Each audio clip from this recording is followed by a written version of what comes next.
सिंध हुकूमत का ट्रांसपोर्ट निज़ाम से मुताल्लिक फ़ैसला कौन इक़दाम तमाम रूट परमिट्स और व्हीकल फिटनेस सर्टिफिकेट को डिजिटाइज करने का हुक्म दे दिया है। सिंध में मुकम्मल डिजिटाइजेशन के लिए 30 जून 2026 आखिरी तारीख मुकर्रर की गई है। तमाम मुतल्लिका इदारों को बाज़ाब्ता हिदायत जारी कर दी गई हैं। शरजील मेमन की जानिब से कहा गया है कि तमाम रूट परमिट्स फिटनेस सर्टिफिकेट को डिजिटलाइज निज़ाम में मुंतकिल किया जा रहा है। हर गाड़ी मालिक और ट्रांसपोर्टर को ऑनलाइन दस्तावेज़ फराहम की जाएंगी। मुकर्ररा तारीख के बाद सिर्फ डिजिटल दस्तावेज़ ही काबिल कबूल होंगी। खिलाफ वर्जी करने वाली गाड़ियों के खिलाफ कार्रवाई होगी।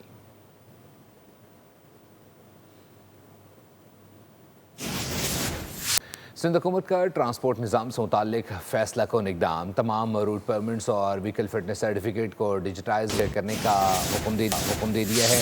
सिंध में मुकम्मल डिजिटाइजेशन के लिए 30 जून 2026 आखिरी तारीख मुकर्रर की गई है। तमाम मुतल्लिका इदारों को बाज़ाब्ता हिदायत जारी कर दी गई हैं। शरजील मेमन की जानिब से कहा गया है कि तमाम रूट परमिट्स फिटनेस सर्टिफिकेट को डिजिटलाइज निज़ाम में मुंतकिल किया जा रहा है। हर गाड़ी मालिक और ट्रांसपोर्टर को ऑनलाइन दस्तावेज़ फराहम की जाएंगी।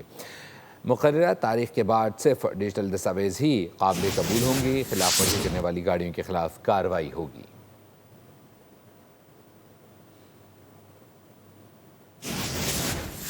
सिंध हुकूमत का ट्रांसपोर्ट निज़ाम से मुताल्लिक फ़ैसला कौन इक़दाम तमाम रूट परमिट्स और व्हीकल फिटनेस सर्टिफिकेट को डिजिटाइज करने का हुक्म दे दिया है। सिंध में मुकम्मल डिजिटाइजेशन के लिए 30 जून 2026 आखिरी तारीख मुकर्रर की गई है।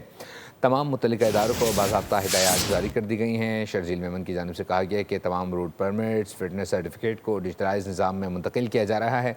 हर गाड़ी मालिक और ट्रांसपोर्टर को ऑनलाइन दस्तावेज़ फराहम की जाएंगी। मुकर्ररा तारीख के बाद सिर्फ डिजिटल दस्तावेज़ ही काबिल कबूल होंगी। खिलाफ वर्जी करने वाली गाड़ियों के खिलाफ कार्रवाई होगी।